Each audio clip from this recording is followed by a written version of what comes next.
Okay, great. Okay, so my name is Christina Williams. I am a Rubin community science team member at Noir Lab, and today's science assembly is going to demonstrate how to upload user-supplied tables to the portal aspect.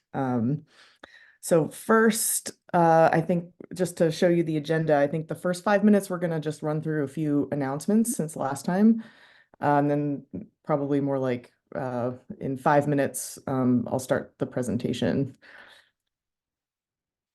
So the announcements, so if people are still working on getting an RSP account and can't yet log in, maybe you can let us know in the chat so that there are other community science team members here that can help sort of help you get access to the Rubin Science platform. See, there's a chat. Let me just check. It was just me. Sorry. Okay, thank you for the reminder. All right, so some other announcements. So earlier this week, the Rubin Observatory News Digest came out, and so there's some interesting things in there that you might be interested to check out. So the mirrors for the telescope have moved into the observatory, so there's a link here where you can find out more about that. We also have some hashtags to follow on Rubin social media, and also some information about the LSHT science camera on Slack's Instagram. So those are some interesting things to check out. We also note that Rubin is hiring, so there are a number of open positions that are being advertised in case you're interested to apply to one of those jobs. And so some upcoming events that might be of interest. We have the Rubin Community Workshop coming up in July. It's going to be at Slack and also hybrid. So we have open calls now for proposals and contributed abstracts, and there's also sort of the early bird registration, which is coming up on April 5th. And so the registration is now open, and it will be open until June 21st, but it does fill up. So if you're interested to attend, you might want to register early. We also have in June coming up the Rubin Data Academy for 2024. So last year, this was formerly known as the DP0 Virtual Summer School. And so this is a really great opportunity to get some experience with the Rubin Science platform. We host a number of presentations and hands-on tutorials, and we have co-working sessions. And so we especially welcome students, and there's no prior experience expected. So this is, if you're a beginner, this is a great opportunity to get involved and learn how things work.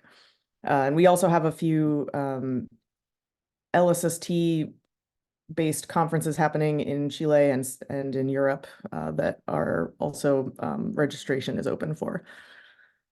And then finally, I'll just point you to the upcoming schedule for the rest of the Rubin Science Assemblies this semester. So we have today we're going to talk about uploading tables to the portal aspect, but on alternating weeks, we have drop-in office hours. So you can, so next week will be one of those. You can have a Q&A session with Rubin staff, or you can co-work with other delegates that are working on the Rubin Science platform.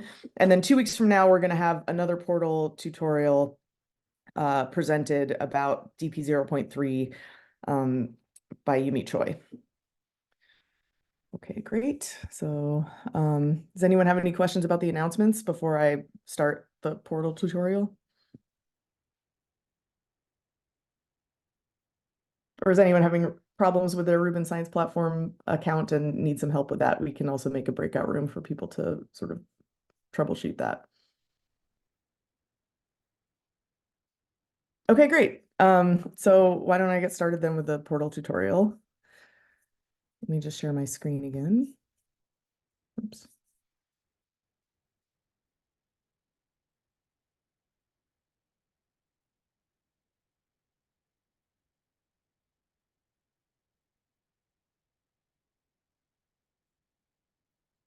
All right, so we're going to start at data.lsst.cloud. So this is the Rubin Science platform. So If you want to follow along yourself, then you might want to load this and log in. We're going to go to the portal aspect, which is this button all the way over on the left here. And when you go to the portal, you get this user interface where you can interact directly with the tables in the DP 0.2 and DP 0.3 simulations.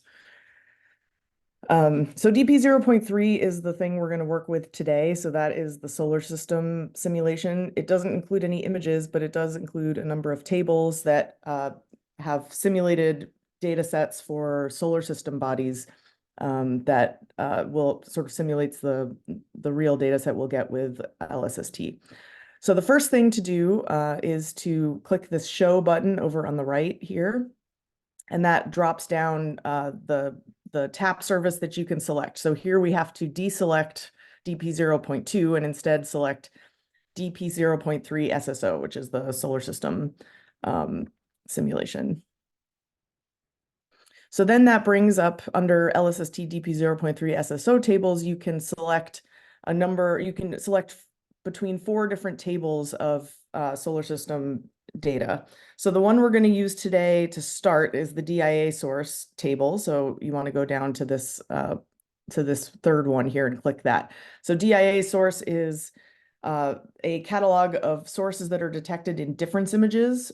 So these are basically tracking the movement of solar system bodies over time. And so this lists RA and DEC of each instance in which we find a moving solar system body. So we're going to select that one. And the first thing that one thing that we have done is to generate an example catalog for the user upload so that you can have something that's already in the right format. So I'm going to put in the chat the link to I see a question in the chat. So do student delegates have access to DP 0.3 catalogs yet? I only have 5 schemas available in my portal. I don't know. Does anyone know the answer to that question? There should be no difference per person. So just could you double check that you have actually switched to the DP 0.3 tap service? Yeah, let me double check.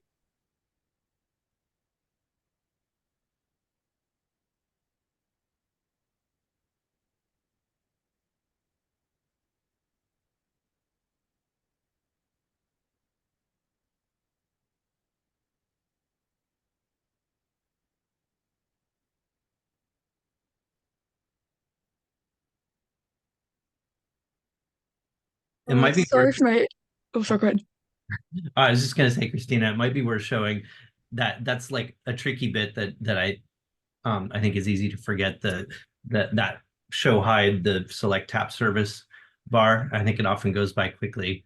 Oh So maybe, yeah. Should I just show it again then? yeah, It's just yeah, when it's you first log in that bar is hidden, right? yeah. So when you first go to the portal, you start out with the DP 0.2 tables. So you have to go click this button on the right that says tap services, and there's show, which brings down a new select tap service menu that I pretty much forget to do this every single time I log in. That fixed it. Thank you so much. Yeah, Okay. I need to switch. Yeah, no worries. Yeah. This is it's not very it's a little hidden. Okay, so anyway, so we're going to go back to the DIA source table where we have RA and DEC of all solar system body detections in the sky over the 10-year survey. All right, so in the chat, I put a link to a portal tutorial. And this is where you can access the user supplied table that we set up that's in the correct format for upload. So if you scroll down, if you go to that link and then you scroll down to step 2, there's a link that says link to user upload. Here, actually, let me change the screen I'm sharing so you can see what to do here. Because actually, hang on.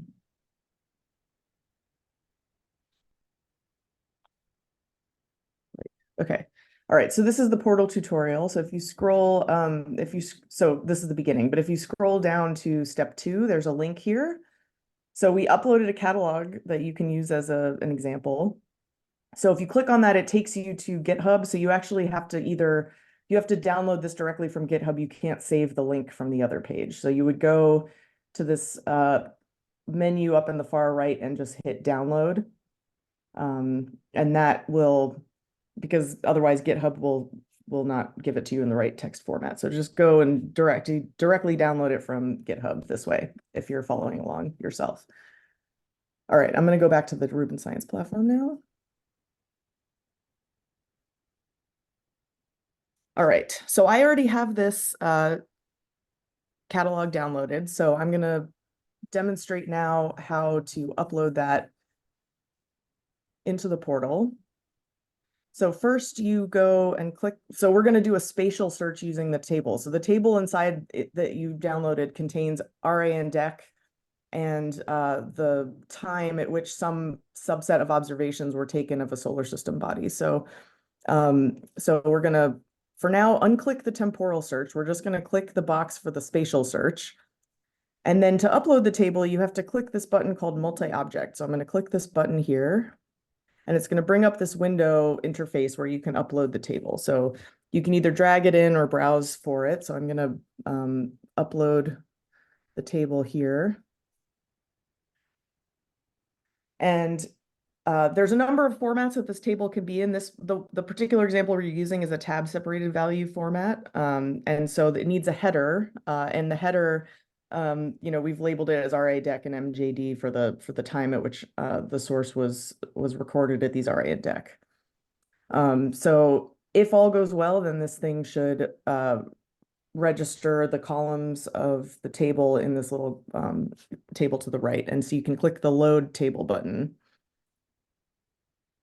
So once that gets uploaded, you can see the upload table here on the left, and it lists the file name that you have, and then it tells you what the contents is. So there's the number of rows in the column, so we have 9, and then the number of columns, which are 3. And so since we're doing a spatial search only, we're using the RA and DEC, and if you click this button, you can see that the columns RA and DEC have been loaded into the spatial the spatial boxes here to specify which columns you want to use for so it doesn't have to be labeled RA and DEC. This way you can, if you labeled it right ascension, you can find it by using this little button where it'll let you select which column to enter. All right, so for this example, we're going to leave the search radius at 10 arcseconds. And so all we have to do, so then one more thing we have to do is check this bottom part of the spatial constraint. There's another arrow that says RA and DEC. This is specifying which column from the LSST catalog we want to match on. So we're going to do a spatial match to look for objects from the LSST table that match the RA and DEC that we've uploaded. So here, confusingly, they're also named RA and DEC, but you can see them here in the table on the right shows what the contents of this DIA source table is. So if you wanted to change that, you could go here to this search, this magnifying glass, and pick a different one. So for example, you could do RA true or something, but we're not going to do that. We're going to stick with RA and DEC. Okay, so then does anyone have any questions about how to fill out the spatial constraint search using this user uploaded table? I'll just pause for a second and see if anyone has any questions. Okay, great. This is Gregory. I just want to comment, like just to frame it a little differently. So it's trying to guess what the appropriate columns in your uploaded table and the system table are to do a spatial cross-match like this. So for the system table, we have hints in it. In fact, you can see on Christina's screen to the right of the RA in the thing on the right, in the table on the right here. Let me draw on the screen. Oh, okay. Do you want to share screen? This thing here okay. in the system table, which is the hint to the portal that's the right column to use, right? That's one of the ways that it can guess, but it can also guess just based on column name. So, and it's pretty good at guessing this, but if you've named your columns in some unusual way, it might not get it right. And so that's why this capability is here behind disclosure triangles so that in case it guesses wrong, you can fix it. Great, thank you. All right, so I'll just hit the search button here so we can see what this spatial match returns.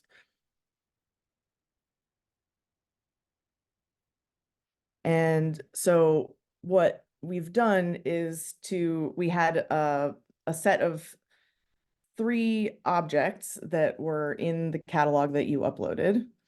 And they've been observed several times. So there's 9 total entries in the catalog you uploaded. So here you see the spatial matching on the catalog in the LSST Rubin Science platform that matches that. So there's a row down here for each entry in the DIA source catalog. And you can see a visual representation here so that you can see there's 3 objects because there are 3 little groups of sources here. And so let's see.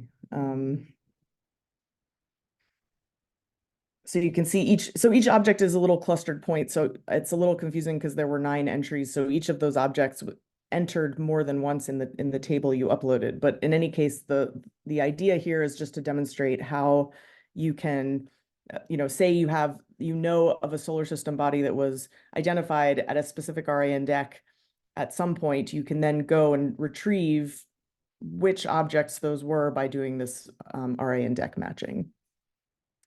Okay, so now I'm going to demonstrate a different aspect of the search criteria that can be done. So we're going to hit the back button to go back to the main search page. Oh, there's a message in the chat. Hang on. Oh. Okay, sorry. All right, so we did a spatial search. So this time we're going to go test out what the temporal search is. So you leave the spatial search checked, and we're going to hit the temporal box here. So for this example, we're basically going to say, let's see if there was a moving object identified at given coordinates on a given night, for example. So we're going to give it a range of time over which to do this spatial search so that we narrow it down so that there's a specific time associated with that. So here, the temporal column is coming from the table to the right. So here, midpoint MJD tie is referring to let's see, it's the midpoint in MJD of the observation, I think, right, within the time sampling. Yeah, that's right. It's just the out of the 30-second exposure. It's just the center of mass of the time, as it were. Yes, yeah. So we select that from the DIA source table, and then we will now sort of specify a range over which we want to observe to check for whether or not these things were observed in the catalog. So we're going to enter in a range of time in MJD. So just for an example, I'm going to put 62000 and 63000. So that's a range of 1,000 days or something. So then we are going to hit the search button again. Oops. Oh, sorry. First, you have to click the MJD values button if you're going to specify in MJD. You can also specify in UTC, but you have to specify in advance which of those formats you're going to use. Sorry about that. Okay. So I'll re-enter these in and hit search.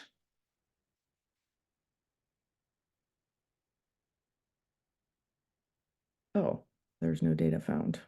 Christina, I didn't jump in sufficiently timely. If you go back to the search, I think the time column ended up not being what you wanted. Oh, I see. Yeah, okay. Thank you. All right. Okay. So now we've narrowed down the search results to be just those that are detected at the RAN deck within the time frame that we've specified. so that you can see that the range of the return of this search is much smaller because we've narrowed the time range over which we've done the search. Okay, so maybe I'll pause here to ask if there are any questions. Okay. All right, then if not, I will demonstrate briefly, entering in all of these parameters into the portal is useful for exploration, but sometimes if you do this, it is also useful to save the search for later in case you want to perform it again in the future. So to demonstrate how to do that, I'm going to just hit the back button again and go back to the main user interface. So we have the search is still populated here. So we have the user supplied table with the RA and DEC and the spatial query, and then also the temporal query. So if you want to perform this again in the future without entering all these things again, you can hit the populate and edit ADQL button. And what that will do is show you what the ADQL query to perform this again would look like. So I'll just point out a couple of features here. You can do this also without a user supplied table, but when you've uploaded a table, the schema browser now contains this user uploaded table on the left here. So here you see the familiar DP 0.3 catalogs, but there's also the tap upload, which is the table we just uploaded. So if you click this little plus button to see what's below, you see that upload table is the name of the table that we've uploaded. So suppose you were to upload multiple tables, you would see multiple tables there. And then you can click and see the contents of the tables that you have here. So this is now populated in the ADQL search, so which shows that the tap upload table, tap upload table, which is the user supplied table, has been specified as UT, and so you can see that the UT, RA, and DEC is included in the query. So this is an example of how you can use the user supplied table to perform queries sort of in ADQL speak rather than just entering it into the portal. All right, so we'll go back to the main page. Oops. All right, start again. So we're gonna start over. Sorry about that. I'm gonna go to the DP 0.3 tap service, and then I'm gonna select. Actually, I'm gonna leave. So this time, instead of selecting DIA source, I'm gonna leave this at SS object at the SS object table. So this table at the SS object table specifies all of the unique solar system bodies, their IDs, and their sort of various parameters in or intrinsic parameters that are stored in the DP 0.3 catalog. And this time, so we did before a spatial search and a temporal search. This time we're going to do an object ID search. So here, we need to upload a new catalog that includes the unique SS object ID of a subset of solar system bodies that we're interested in. So if you go back to the portal tutorial link that I put in the chat earlier, and you go to step 2, there's another link to a catalog for user upload. And so this one is called user upload catalog 2.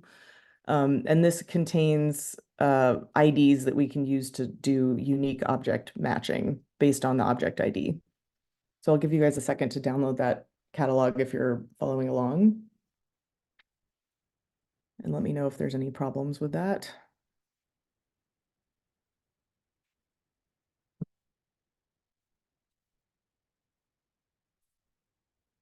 And once that's done, so we're going to click the arrow to expand the object ID search and click the object ID search button. And so it says the user table is not set. So you can see the add button for the upload table. So we're going to upload this second table from the GitHub page. So clicking the add button opens this upload table window. And so you can browse again to look for it. So I'm going to upload users upload cat 2.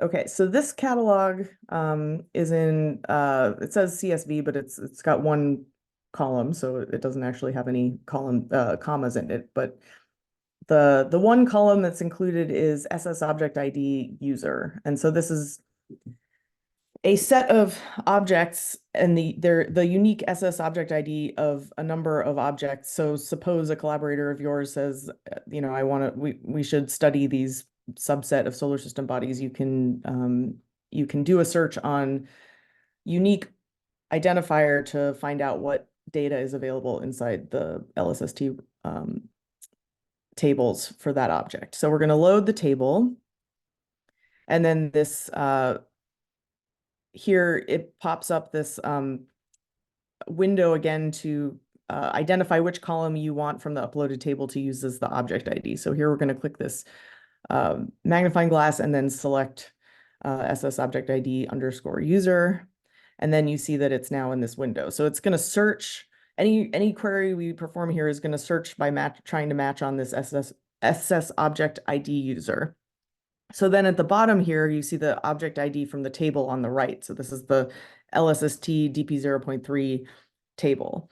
So here it's already auto-populated, like Gregory mentioned. It's figured out that you probably want SS object ID, but you can go and change it if it doesn't get it right for whatever reason by opening this magnifying glass, and then you see the full schema of the table. And so you can see here that it's picked SS object ID. Okay, so we can perform. So actually, I'm not going to perform this search because I ran it. So the catalogs are parsed by spatial coordinates. So when you search on IDs, that's a lot slower. So I actually ran this query this morning, and it was taking a long time, and in fact, it's still running. So I don't know. So you can try to run this and see how it comes out, but if I start this running, it might take a long time. So I'm just going to sort of suggest, in the future, if you're interested to learn how this works, to just go through this step 2 and see, you can see what you get. In the meantime, I'll just show you a screenshot of what the output is after you do this search on SS object ID. So I'm going to stop sharing, and then I'm going to share the screen for the portal tutorial itself, where we have a screenshot of the output. So that's this. Okay, so under step 2.4, you can see a screenshot of what happens when you do this search on SS object ID.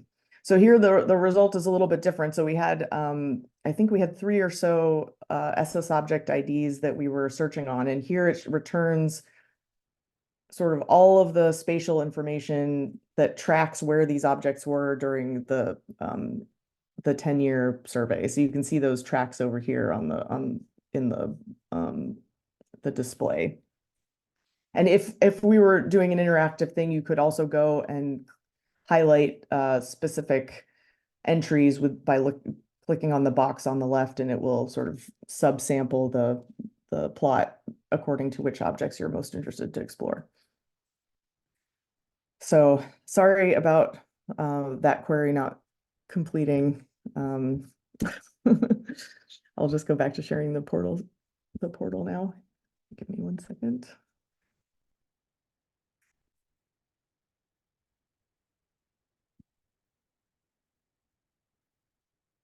Okay.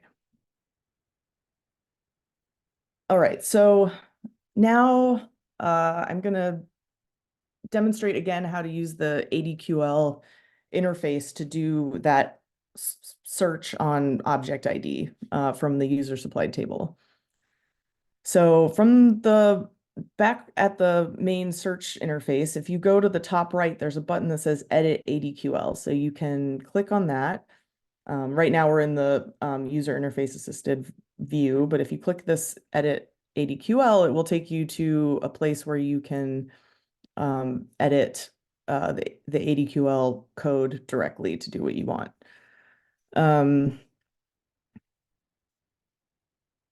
So here the user supplied table is not here. So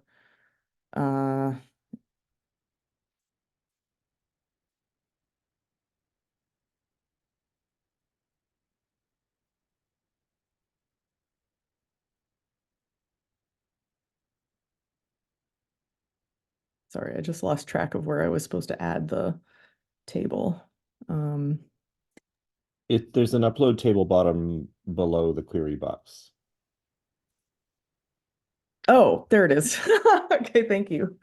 Yeah, okay, so this add button, this giant add button that I missed, I'm sorry. So here we're going to upload the catalog 2 again. So we browse, upload catalog 2. Okay, so we saw this catalog before. This is the one that contains the SS object ID underscore user. So I'm going to load the table, and then you see it pop up in the schema browser over here.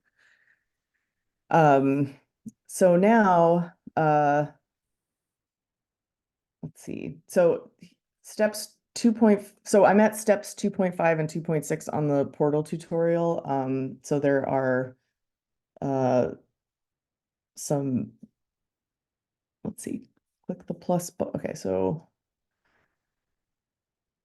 if I click this, the upload table, it should add some code to the ADQL query to sort of search the user supplied upload table.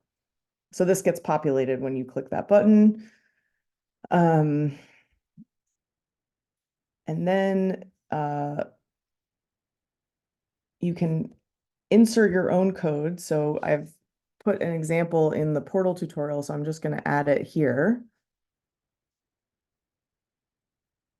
I'm going to replace this. So this is just an example. You can have it sort of auto-populate things, but we've also written some code that will do what we want from the portal tutorial. So I'm copying that here. So this is using a join to search the DP 0.3 catalog for objects that match the SS object ID from the user supplied catalog. And so we can now hit search, which will perform this search query.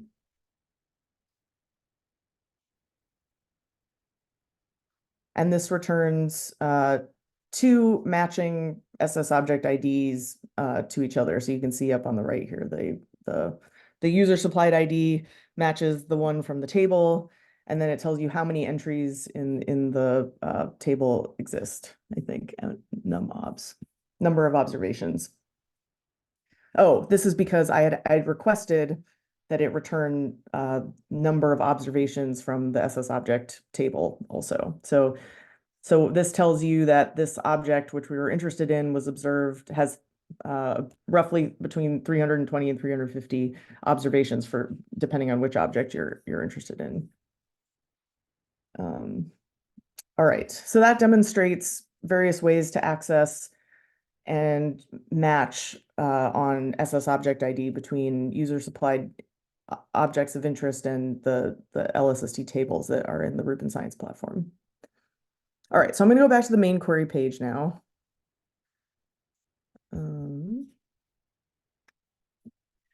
And now I'm going to demonstrate a 2-step search process using loaded tables. Okay, so let me just clear all of this then.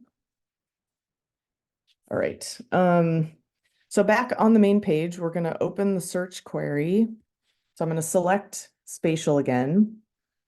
And I'm just going to by hand enter a set of example coordinates. So here I'm just copying and pasting a set of RA and DEC from one of the user supplied tables, the first user supplied table that we gave it. So this is just one position on the sky. And I'm going to select 100 arcsecond search radius. And we're going to make sure that the temporal box is unchecked and the object ID search is unchecked. And let me just remind myself the purpose of this procedure.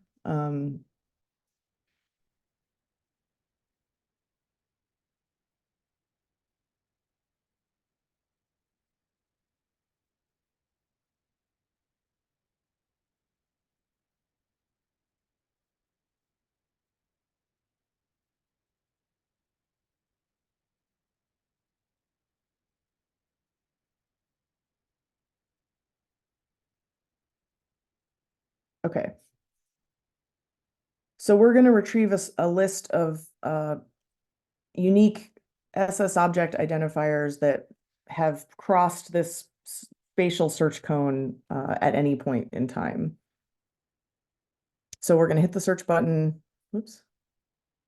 Oh, yes, sorry. When you enter a search query, you also have to specify the columns in the right. So actually we have to go back to the DIA source catalog. My mistake. All right, so the DIA source catalog has RA index in it. So here you can see that it got auto-populated as the search as specifying the RA index for the spatial search to perform on the catalog to the right. So now I'm going to hit the search button. Oh, but you have to unclick the temporal. Sorry about that. All right. Okay, so this has retrieved a list of all solar system bodies that have crossed this RA index within 100 arc second radius at any time. Okay, so now I'm going to go back to the object ID search section. So I'm not going to delete these results. I'm just going to hit the back button, which will save the results sort of in memory while we do some other things on the main page. And they are going to stay active and we're going to access them in a minute. Okay, so I'm going to hit the back button. Oops. Okay, well, that didn't work. I'm going to have to start over. Sorry about that. All right, so we're going to do DP 0.3, do the DIA source catalog. We're going to unclick and click spatial. We're going to copy and paste the RA index. We're going to check that the table columns on the right are correct, and then we're going to add 100 arc second search and search radius and then hit search. Okay, so here's our search again. Now I'm going to hit the back arrow and it's going to store these search the search return in the background. So I'm back now at the main page.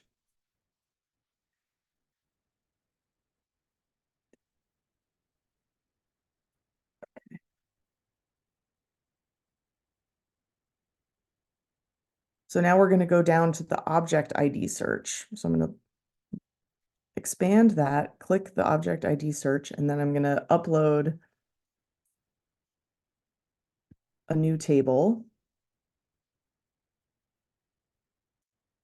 And you can see under the loaded tables tab, you can see the previous search that we just did that's still stored in the memory in the background.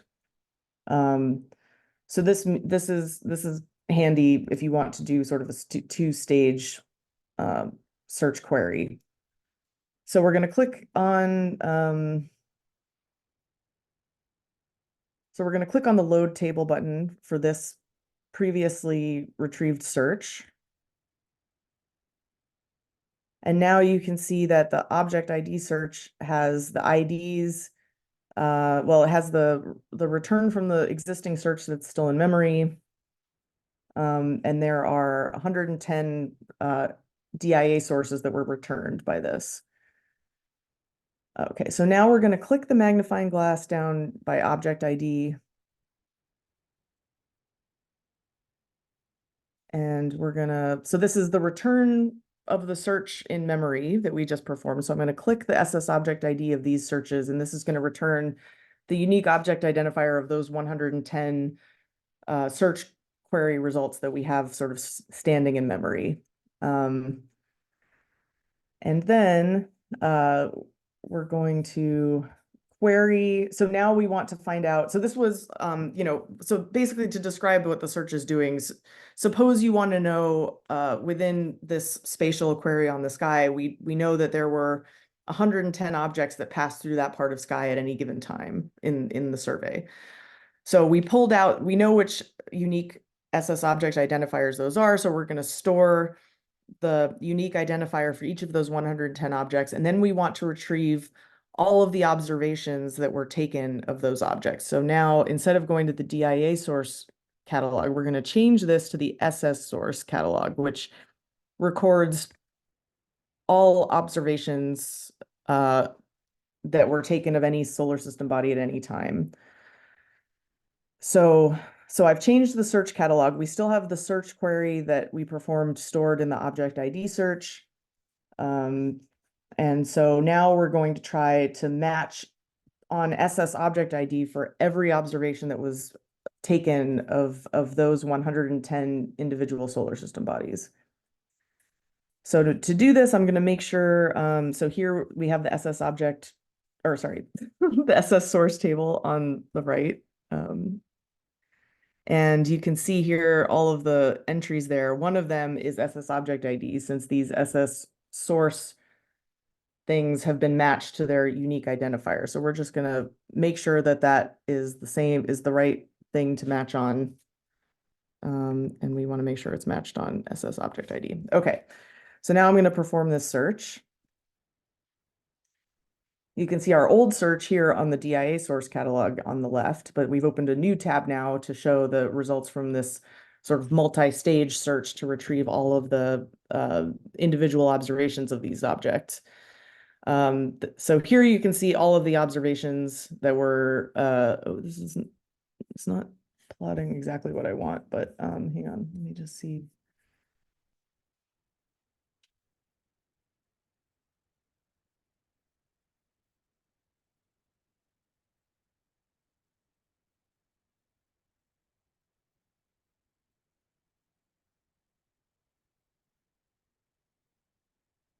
All right, well, the plot isn't showing exactly what I want, but the query return is showing for the 110 objects that we retrieved from the first search, it's now showing all of the individual objects for every one of those 150 or 110 unique sources. So that sort of demonstrates how to do a multi-stage search where you identify objects of interest and then you pull out all of their individual observations. So there's a lot in the chat. Maybe I'll see if there are some questions.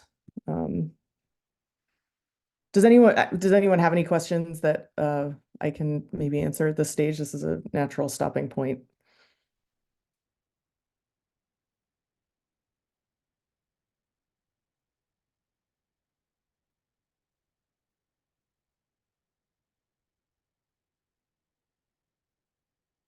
Okay. It looks like a lot of the questions that were put in the chat got answered by other people, which is great. Thank you so much. Anyway, that's the end of the tutorial. We also have some exercises for the learner in case you want to do some other exploration of this of the features of user uploaded tables.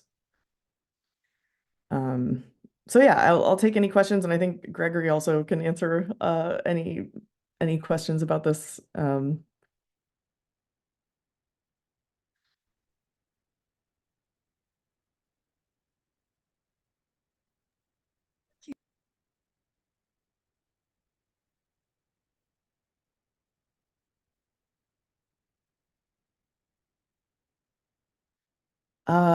So where to find the recording for the meeting? We're gonna put the recording up on I believe it goes to the community forum. We'll circulate the link there afterwards. But they'll be stored on YouTube and always accessible in case you want to watch the video again.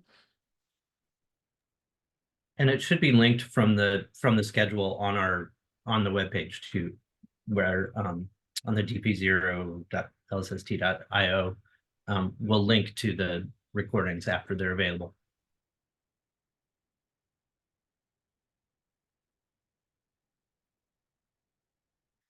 Gregory, is there anything that you want to mention that maybe I didn't show or demonstrate about things? I think Gregory's in two Alex? meetings simultaneously, right? Okay. He said he had to join another meeting. Oh, he did. Okay. Sorry. I just want to give him a chance to add anything to the functionality I demonstrated, but.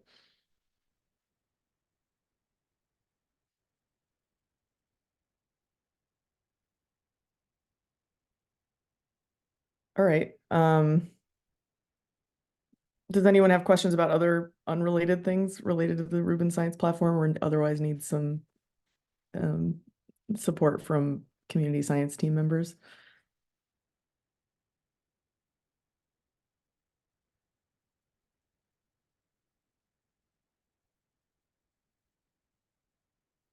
or did any of the questions in the chat get missed? I see there were a lot of them, so I'm not sure I read all of them yet. All